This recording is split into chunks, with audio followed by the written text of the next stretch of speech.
Hello everyone. मैं Harveer Kaur government model high school sector 38 west Chandigarh से। और आज के इस वीडियो में हम क्लास 7th का chapter 7 weather climate and adaptations discuss करने जा रहे हैं। इस चैप्टर में हम वेदर क्या होता है यानी कि मौसम, क्लाइमेट किसे कहते हैं जो कि जलवायु होती है, और डिफरेंट डिफरेंट एनिमल्स अपने जो क्लाइमेटिक एरियाज हैं, रीजन्स हैं, उनमें कैसे अडेप्ट करते हैं उनके बारे में पढ़ेंगे। तो हमारे इस चैप्टर के जो कंटेंट्स हैं वो हैं weather, climate, climate and adaptations, polar regions and tropical rain forests. तो चलिए अब हम अपने चैप्टर की डिस्कशन शुरू करते हैं। You all must have seen weather reports in the news bulletin. आप लोग सब जो हैं जब न्यूज़ देखते हैं तो उसमें वेदर फोरकास्ट आता है और वेदर रिपोर्ट्स आती हैं। इसके अलावा आपने क्रिकेट मैच के दौरान देखा होगा कि कई बार बारिश की वजह से या मौसम खराब होने की वजह से जो क्रिकेट मैच है वो सस्पेंड हो जाता है या रोक दिया जाता है। इसके अलावा आजकल हम कभी भी कुछ बाहर घूमने अगर जाना है तो उससे पहले हम मौसम ज़रूर चेक करते हैं। फैमिली फंक्शंस प्लान करने से पहले भी मौसम चेक किया जाता है, और हम मौसम के हिसाब से ही अलग अलग तरह के जो क्लोथ्स हैं, जो कपड़े हैं, पहनते हैं। जैसे सर्दियों में हम गर्म कपड़े पहनते हैं, गर्मियों में हम कॉटन क्लोथ्स पहनते हैं। नाउअडेज जो स्मार्टफोन्स हैं उनसे भी हम जो वेदर फोरकास्ट है हम देख लेते हैं कि किस दिन बारिश होगी या किस दिन बारिश नहीं है। You must have also heard कि साइक्लोन है या तूफान है, इसकी जो वार्निंग्स हैं वो पहले ही हमें मिल जाती हैं, हमें पहले ही पता चल जाता है कि इस डेट को इस जगह पे तूफान आने वाला है, तो उस जगह को खाली करवा लिया जाता है।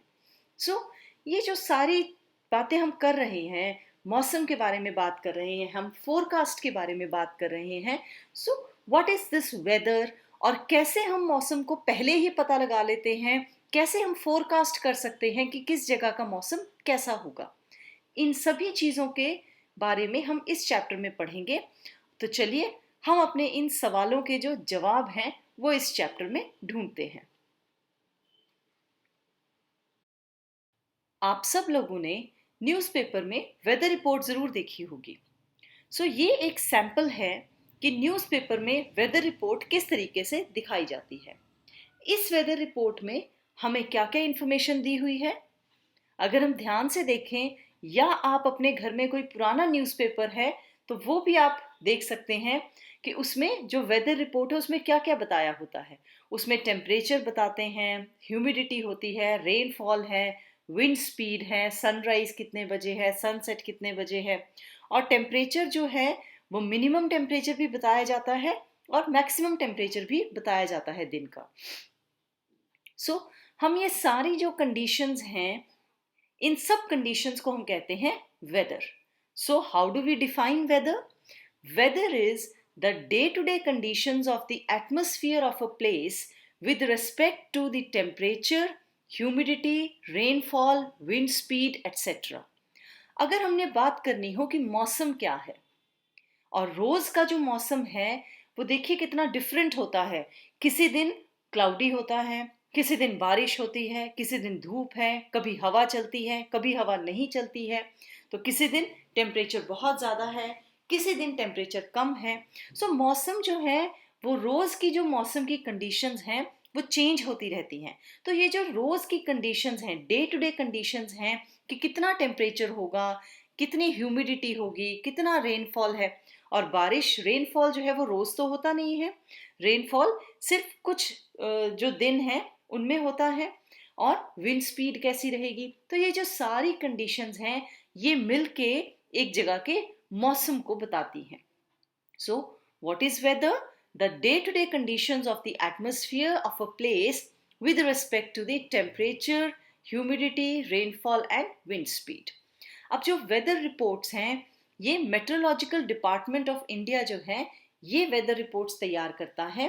और हमने बात की थी कि वेदर फोरकास्ट कैसे होते हैं।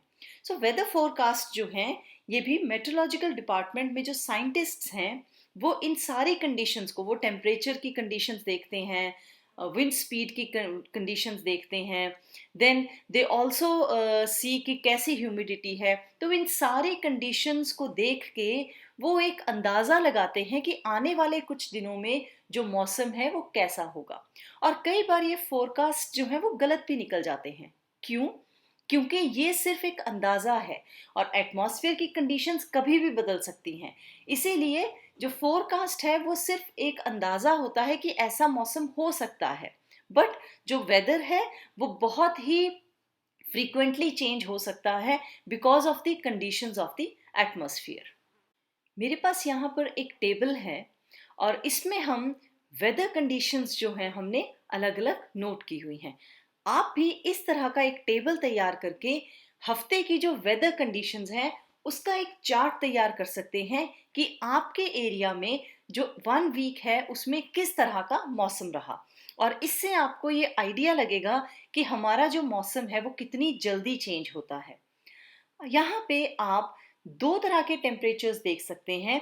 एक है मिनिमम टेम्परेचर और दूसरा है मैक्सिमम टेम्परेचर। मिनिमम टेम्परेचर होता है पूरे जो 24 आवर्स दिन और रात को मिला के जो सबसे कम टेम्परेचर होगा उसे हम कहते हैं मिनिमम टेम्परेचर। और minimum temperature normally early morning होता है और मैक्सिमम टेम्परेचर होता है आफ्टरनून में। ये पूरे दिन में दिन और रात मिला के जो मैक्सिमम टेम्परेचर कितना जा सकता है वो होता है हमारा मैक्सिमम टेम्परेचर। और ये नॉर्मली दोपहर के बाद वाला जो टेम्परेचर है वो मैक्सिमम टेम्परेचर होता है। मिनिमम और मैक्सिमम टेम्परेचर्स को नापने के लिए स्पेशल थर्मामीटर्स होते हैं जिन्हें हम मिनिमम और मैक्सिमम थर्मामीटर्स कहते हैं। Now the following graph shows maximum temperature for 7 days। तो इस ग्राफ में हमें एक जगह का 7 दिन में कितना मैक्सिमम टेम्परेचर रहा है फ्रॉम 3rd to 9th अगस्त, वो टेम्परेचर जो है यहाँ पे शो किया है। तो आप देख सकते हैं कि मैक्सिमम टेम्परेचर में कितनी वेरिएशन है। एक दिन जो मैक्सिमम टेम्परेचर है वो 26 डिग्रीज भी जा रहा है और बीच में 6 तारीख को जो मैक्सिमम टेम्परेचर है वो 22 डिग्रीज है। तो इस तरह से जो रोज का टेम्परेचर है वो अलग अलग हो सकता है ना। ये है हमारा रेन गॉज। रेन गॉज जो है ये एक ऐसा इंस्ट्रूमेंट है जिससे हमें रेनफॉल पता चलता है कि कितनी मात्रा में बारिश हुई है। तो ये जो रेन गॉज है ये बेसिकली एक मेजरिंग सिलेंडर है जिसके ऊपर एक कुप्पी जैसा इसका मुंह होता है, फनल एट द टॉप। तो पानी जो है बारिश का वो इस फनल से नीचे गिरता है और आप देख सकते हैं कि इस मेजरिंग सिलेंडर में स्केल जैसी कोई चीज़ लगी हुई है, मार्किंग्स है स्केल जैसी। तो यहाँ से हम नाप के बता सकते हैं कि कितनी बारिश हुई है। Now next is climate, that means जलवायु। क्लाइमेट के बारे में आप अपने एसएसटी के सब्जेक्ट में भी पढ़ते होंगे। अब क्लाइमेट क्या होता है? किसी भी जगह का सारा साल का मौसम कैसा है, वहाँ सर्दियों में किस तरह का मौसम है, गर्मियों में किस तरह का मौसम है, वहाँ पे बारिश कितनी होती है। तो ये जो सारी कंडीशंस है थ्रू आउट द ईयर उस जगह का मौसम कैसा रहता है, तो उसे हम क्लाइमेट के फॉर्म में बताते हैं कि उस जगह का क्लाइमेट ऐसा है। फॉर एग्जाम्पल अगर मैं शिमला का एग्जाम्पल लूँ तो शिमला जो है उसकी जलवायु कैसी है? वहाँ पे सर्दियों में बहुत ज़्यादा ठंड होती है, बर्फ़ भी पड़ती है और गर्मियों में भी वहाँ का टेम्परेचर ठंडा ही रहता है। तो ऐसी जगह को हम कहेंगे कि वहाँ की जलवायु ठंडी है। और राजस्थान का एग्जाम्पल अगर हम लें तो राजस्थान में कैसी जलवायु है? वहाँ पे गर्मियाँ तो बहुत ही गर्म होती हैं और सर्दियों में भी वहाँ पे बहुत ज़्यादा ठंड नहीं पड़ती है। सर्दियों में सिर्फ रात के समय थोड़ा सा जो टेम्परेचर है वो कम होता है और वहाँ बारिश भी बहुत कम होती है। तो ऐसी जो जगह है वहाँ पे और हर साल तकरीबन इसी तरह का मौसम रहता है। तो सालों साल जो मौसम है वो ऑलमोस्ट सिमिलर तरह का रहता है एक जगह पे। तो ये जो हर साल का जो मौसम है इसकी जो सारी कंडीशंस हैं इसको मिला के हम बताते हैं कि किसी भी जगह का जो क्लाइमेट है या जो जलवायु है वो कैसी है। सो क्लाइमेट इज एक्चुअली जब हम वेदर कंडीशंस को बहुत लंबे समय तक स्टडी करते हैं तो उसे हम कहते हैं कि ये उस जगह का क्लाइमेट है। अब आप इन दोनों टेबल्स को ज़रा ध्यान से देखिए। एक जो टेबल है वो श्रीनगर का जो क्लाइमेट है, श्रीनगर की जो वेदर कंडीशंस हैं वो बता रहा है। ये सारे साल की किस तरह की कंडीशंस रही हैं, डेली मैक्सिमम टेम्परेचर कितना है, मिनिमम टेम्परेचर कितना है और कितनी बारिश हुई है उस जगह पे। इसी तरह से जो दूसरा टेबल है ये बताता है कि केरला की राजधानी तिरुवनंतपुरम में किस तरह का मौसम रहा है सारा साल, कितनी बारिश हुई है, कितना मैक्सिमम टेम्परेचर है, कितना मिनिमम टेम्परेचर है। तो आप ये जो कंडीशंस हैं इन टेबल्स को ज़रा ध्यान से देखिए। आप श्रीनगर में देखिए टेम्परेचर्स माइनस में भी जा रहे हैं, -2.3। जनवरी में जो मिनिमम टेम्परेचर है वो -2.3 जा रहा है, जबकि जो केरला है वहाँ पे जो टेम्परेचर रेंज है वो 20 डिग्रीज 30 डिग्रीज इस रेंज में प्रेजेंट है। केरला में बारिश ज़्यादा हो रही है और श्रीनगर में जो बारिश है वो कम है। सो श्रीनगर का क्लाइमेट कैसा कहेंगे हम? श्रीनगर के क्लाइमेट को हम ठंडा कहेंगे। और केरला का मौसम कैसा है? केरला का मौसम जो है वहाँ पे गर्मी भी है और वहाँ पे बारिश भी बहुत है। तो उस जगह का जो क्लाइमेट है, वहाँ की जो जलवायु है, उसे हम कहेंगे कि वो हॉट एंड वेट है या हॉट एंड ह्यूमिड क्लाइमेट है। So how do we define climate? हम क्लाइमेट को किस तरीके से डिफाइन करते हैं? Weather conditions of a place when studied for a long period of time, normally for a period of 25 years. और ये जो इतना लंबा समय है, इसमें जो वेदर पैटर्न्स उस जगह के होते हैं उसी को हम क्लाइमेट कहते हैं। So whether conditions of a place when studied for a long period of time indicate the kind of weather pattern of that place, like annual rainfall, average temperatures during day and night, humidity, etc. For example weather conditions अगर हम चंडीगढ़, श्रीनगर और मुंबई की compare करते हैं तो इन तीनों जगह की जो जलवायु है वो बिल्कुल अलग अलग है। श्रीनगर जो है वो बहुत ही ठंडी जलवायु है, वहाँ पे वहाँ गर्मियों में भी ठंड रहती है। चंडीगढ़ जो है यहाँ गर्मियों में बहुत गर्मी होती है, सर्दियों में बहुत सर्दी होती है और मॉडरेट रेनफॉल है। और मुंबई जो है यहाँ पे जो टेम्परेचर है वो ऑलमोस्ट एक जैसा ही रहता है सारा साल, और यहाँ पे बारिश बहुत ज़्यादा होती है और ह्यूमिडिटी बहुत ज़्यादा है। सो तीन जगहों का जो क्लाइमेट कंडीशंस हैं वो बिल्कुल अलग अलग हैं। सो श्रीनगर के क्लाइमेट को हम कहेंगे कोल्ड क्लाइमेट, चंडीगढ़ का जो क्लाइमेट है वो है एक्सट्रीम क्लाइमेट, और मुंबई का जो क्लाइमेट है उसे हम कहेंगे hot and humid climate. So, climate is the average weather pattern taken over a long time, say about 25 years, is called the climate of that place. Climates जो हैं ये जनरली हम जो ओवरऑल कंडीशंस हैं वेदर की उसके हिसाब से डिस्क्राइब करते हैं। क्लाइमेट्स जो हैं वो अलग अलग तरह के हो सकते हैं। कुछ जो बेसिक कैटेगरीज हैं क्लाइमेट की वो है हॉट एंड ड्राई, जैसे कि राजस्थान में बहुत गर्मी होती है और बारिश कम होती है। देन हॉट एंड वेट, जैसे कि केरला या असम का जो मौसम है, वहाँ की जो जलवायु है, जहाँ गर्मी भी होती है और बारिश भी बहुत ज़्यादा होती है। कोल्ड, जैसे कि जम्मू एंड कश्मीर का है। कोल्ड एंड ह्यूमिड, जैसे दार्जिलिंग है जहाँ पे ठंड भी है और वहाँ बारिश भी अच्छी होती है। Then moderate rainfall and extreme weather, जहाँ पे बारिश ठीक ठाक होती है और बहुत ज़्यादा जो गर्मी है उसमें बहुत ज़्यादा गर्मी होती है गर्मी के मौसम में, और सर्दी के मौसम में बहुत ज़्यादा ठंड पड़ती है, जैसे कि पंजाब, चंडीगढ़ और दिल्ली का की जो जलवायु है उसे हम कहेंगे moderate rainfall and extreme weather. अब ये जो अलग अलग प्लेसेस हैं, यहाँ का सबका जो क्लाइमेट है वो अलग अलग है। तो ऑब्वियसली यहाँ पर जो प्लांट्स हैं या जो एनिमल्स यहाँ पाए जाते हैं वो भी डिफरेंट तरह के होते हैं। जैसे कि ठंडे इलाकों में जो प्लांट्स हैं वो कोनिकल शेप्ड होते हैं और उनके जो लीव्स हैं वो नीडल शेप्ड होते हैं, जैसे कि पाइनस ट्री है।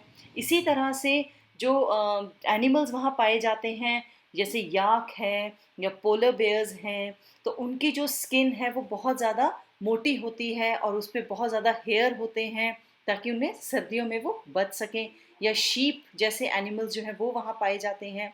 इसी तरह जो गर्म इलाके हैं वहाँ पे कैमल, स्नेक्स या कैक्टस जैसे जो प्लांट्स हैं वो पाए जाते हैं। आप ऑलरेडी जो कैक्टस या कैमल के बारे में अपनी 6th क्लास में पढ़ चुके हैं कि वो कैसे जो वार्म डेजर्ट एरियाज हैं उसमें वो किस तरह से बड़े अच्छे तरीके से अडेप्ट हो जाते हैं। सो हर एक जो प्लांट है या एनिमल है उसमें कुछ इस तरह के कैरेक्टरिस्टिक्स होते हैं, कुछ इस तरह के फीचर्स होते हैं जिसकी वजह से वो अपनी जो क्लाइमेटिक कंडीशंस हैं, जिस जगह वो रहता है उस जगह के जो क्लाइमेट कंडीशंस हैं उसको उसमें वो बहुत अच्छे तरीके से रह सकता है, और हम इसे कहते हैं adaptation. That is the characteristics present in an organism which help it to survive in its climate या इन इट्स हैबिटेट। तो ऐसी जो एडेप्टेशंस हैं वो अलग अलग जो एनिमल्स हैं उनमें अलग अलग तरीके की एडेप्टेशंस होती हैं, ताकि वो अपना जहाँ पे उनका घर है, जो उनका हैबिटेट है, वहाँ पे वो अच्छे से रह सकें। तो चलिए अब हम पढ़ते हैं कि जो पोलर रीजन्स हैं या जो ठंडे इलाके हैं उनमें जो एनिमल्स हैं वो किस तरह से अपने आप को अडेप्ट करते हैं। पोलर रीजन्स जो हैं ये वो एरियाज हैं जहाँ बहुत ज़्यादा ठंड होती है, एक्सट्रीम कोल्ड कंडीशंस हैं, और यहाँ पे 6 महीने के लिए दिन होता है और 6 महीने के लिए रात होती है, और टेम्परेचर जो है सर्दियों में वो -37 डिग्रीज तक जा सकते हैं। अर्थ पे जो नॉर्थ पोल और जो साउथ पोल के आसपास का जो एरिया है ये पोलर रीजन कहलाता है। तो चलिए सबसे पहले हम बात करते हैं पोलर बियर की। पोलर बियर जो है ये पोलर रीजन में पाए जाने वाले जानवरों में सबसे कॉमन है। इसका वाइट कलर है जिसकी वजह से जो स्नो है, स्नो में ये अपने आप को अच्छी तरह छुपा लेता है। It blends with the white colour of the snow and is able to hide from the predator and prey. ये अपना जो शिकार है और अपने जो शिकारी हैं दोनों से ही बच सकता है अपने वाइट कलर की वजह से। इसकी जो बॉडी है इस पे बहुत ही बड़ी बड़ी जो बाल प्रेजेंट होते हैं, थिक लेयर होती है फर की, और ये जो फर इसके शरीर पे प्रेजेंट है ये 2 लेयर्स में होती है जिसकी वजह से ये सर्दियों में अपने आप को ठंड में बचा सकता है। अब ये जो फर है ये इसे वार्म रखती है। उसके बाद जो पोलर बियर है उसकी स्किन के नीचे फैट की एक बहुत मोटी लेयर होती है, जो ये जो फैट की लेयर है ये भी इसे ठंड में बचाती है, प्रोटेक्ट करती है सर्दी से। और इसके जो पैर हैं ये बहुत ही सॉफ्ट और बहुत ही ब्रॉड होते हैं जिसकी वजह से ये बर्फ़ में आसानी से चल सकता है, और बहुत ही शार्प पंजे होते हैं इसके जिसकी वजह से ये स्नो में अपनी पकड़ बना सकता है, ग्रिप बना सकता है और बड़ी इजीली बर्फ़ में आगे बढ़ता है। Also it has a very strong sense of smell. इसकी जो स्मेल है, स्मेल करने की जो सेंस है वो बहुत स्ट्रॉन्ग होती है, और ये बड़ी दूर से अपना जो खाना है उसे स्मेल कर सकता है। तो ये सारे जो कैरेक्टरिस्टिक्स हैं पोलर बियर के ये उसे हेल्प करते हैं पोलर रीजन में जिंदा रहने के लिए। So these are the adaptations of the polar bear. Polar regions में पोलर बियर के अलावा और भी बहुत से एनिमल्स पाए जाते हैं, जैसे पेंगुइन्स। पेंगुइन्स जो हैं they also have white and black colour, और ये जो वाइट कलर है because of this they merge with the background. वो अपना जो बैकग्राउंड है, जो स्नोई बैकग्राउंड है, उसमें बड़े अच्छे तरीके से छुप जाते हैं। They also have a thick layer of fat beneath the skin. उनकी स्किन के नीचे भी फैट की एक थिक लेयर होती है जिससे वो सर्दियों में अपने आप को प्रोटेक्ट कर सकते हैं। Then their body is streamlined, बिल्कुल जो बेलनाकार होती है उनकी जो बॉडी की शेप है, और इनके जो पैर होते हैं उनमें स्किन की एक लेयर होती है जिसकी वजह से जो इन पैरों की मदद से ये बड़ी आसानी से स्विम कर सकते हैं। So penguins are very good swimmers. Penguins और पोलर बियर्स के अलावा और भी बहुत से एनिमल्स हैं which live in polar regions like fish, reindeers, Arctic fox, seals, whales and some birds. Fish जो है they normally remain underwater for a very long period of time. जब भी वो विंटर्स का जो टाइम होता है तो उसमें वो पानी के नीचे लेयर्स में ही रहते हैं। बर्ड्स जो हैं they need to keep warm, so normally जब बहुत ज़्यादा कोल्ड कंडीशंस होती हैं they migrate from the cold places to the warm places. जैसे कि हमारे इंडिया में भी भरतपुर जो सेंचुरी है या चंडीगढ़ में जो सुखना लेक है, यहाँ पे विंटर्स में जो माइग्रेटरी बर्ड्स हैं वो आ जाते हैं, तो वो ठंडे इलाकों से आते हैं। और सम बर्ड्स जो हैं when they migrate they travel as far as 15,000 kilometres and every year they move to the same place. और ये अभी भी बड़ा मिस्टीरियस है, साइंटिस्ट अभी भी इस चीज़ का पता नहीं लगा पाए कि वो कैसे हर साल सेम ही जगह पे जाते हैं और कैसे वो डायरेक्शंस का पता लगाते हैं। सो जो बर्ड्स हैं वो माइग्रेशन के थ्रू जो बहुत कोल्ड क्लाइमेट्स हैं उसे अवॉइड करते हैं। पोलर रीजन्स के बाद नेक्स्ट जो हम डिस्कस करने जा रहे हैं वो है ट्रॉपिकल रेन फॉरेस्ट्स। ये वो एरियाज हैं जो इक्वेटोरियल जो लाइन है इसके आसपास प्रेजेंट होते हैं। तो यहाँ पे जो मौसम है वो बहुत ज़्यादा गर्म होता है और साथ साथ इन एरियाज में बारिश बहुत होती है। सो क्लाइमेट जो है ट्रॉपिकल रेन फॉरेस्ट का वो हॉट एंड ह्यूमिड होता है। जो मिनिमम टेम्परेचर है ट्रॉपिकल रेन फॉरेस्ट में it can not go below 15 degree Celsius, और जो मैक्सिमम टेम्परेचर है it may go up to 40 degree Celsius. ये जो रीजन्स हैं यहाँ पे बहुत ज़्यादा बारिश होती है, they get plenty of rainfall. Days और नाइट्स जो हैं they are almost of the equal length. और इन एरियाज में कॉन्टिन्यूस वार्मथ की वजह से, क्योंकि गर्मी इतनी है और बारिश होती है थ्रू आउट द ईयर, तो यहाँ पे प्लांट्स और एनिमल्स जो हैं वो बहुत अच्छे से ग्रो करते हैं। So there is a wide variety of plants and animals in the tropical rain forests.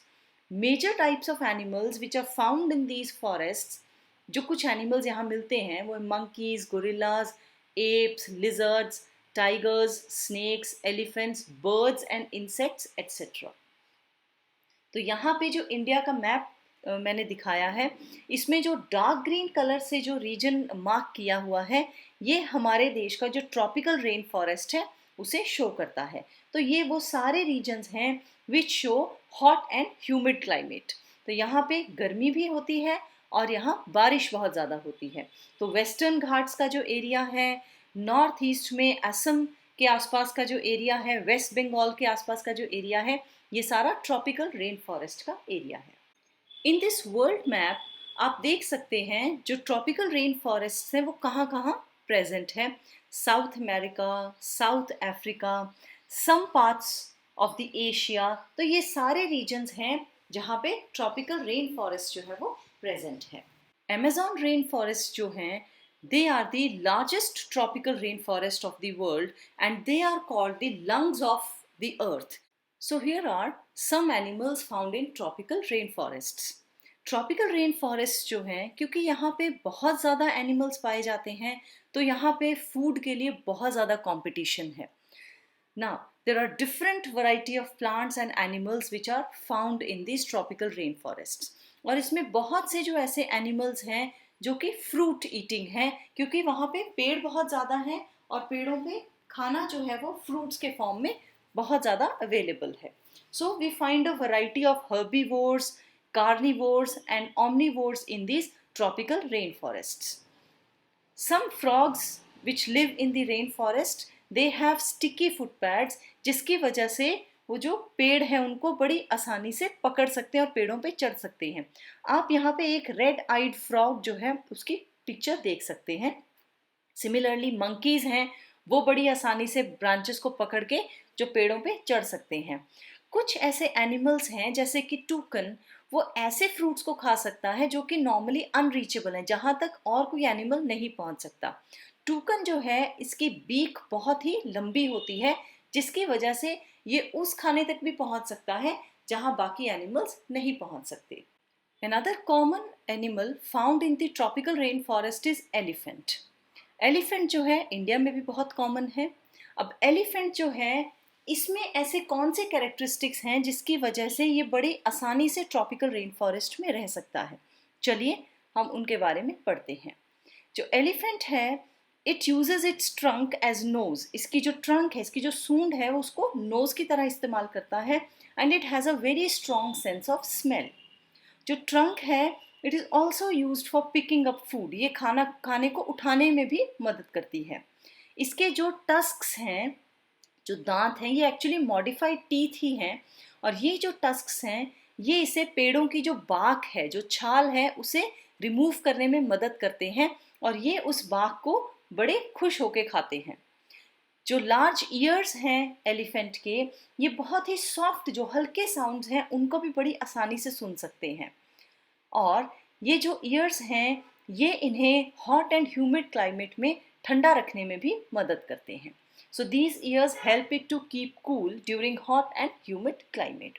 So these are the adaptations of the elephant which help it to survive in tropical rainforest. So children, this is all about the chapter. I hope आपको ये chapter interesting लगा होगा. अलग अलग तरह के जो animals हैं, उनकी अडेप्टेशंस हमने देखी. अगर आपको ये वीडियो पसंद आया है तो इसे लाइक ज़रूर कीजिएगा और ऐसे और वीडियोस देखने के लिए मेरा चैनल सब्सक्राइब करें. Thank you so much.